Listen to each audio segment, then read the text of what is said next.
পেরেছি, এটা আমার কাছে একটা গর্বের বিষয়। এক কথায় আমরা গাছ ছাড়া বাঁচব না। আমাদের বেঁচে থাকার প্রধানই মানে প্রাণবায়ু হচ্ছে গাছ। কেউ কোনো মানুষ যেন বলে না যে আমি ওই মানুষটার জন্য বেঁচে আছি। হ্যাঁ, খাদ্য দিয়ে, টাকা দিয়ে, বাসস্থান দিয়ে মানুষ মানুষকে বাঁচিয়ে রাখতে পারে।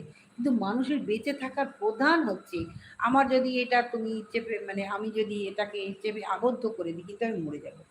আর আমি জল না খেয়ে থাকতে পারবো, খাবার না খেয়ে থাকতে পারবো, সব কিছু না খেতে পারবো, কিন্তু অক্সিজেন ছাড়া আমরা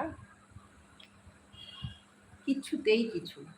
সেই জন্যই বলবো যে একমাত্র গাছ হচ্ছে আমাদের পরম বন্ধু। তাই গাছকে মেনে নাও, নিয়ারেস্ট করে নাও, নিশ্চয়ই দেখবে অনেক অনেক কিছু পাবে।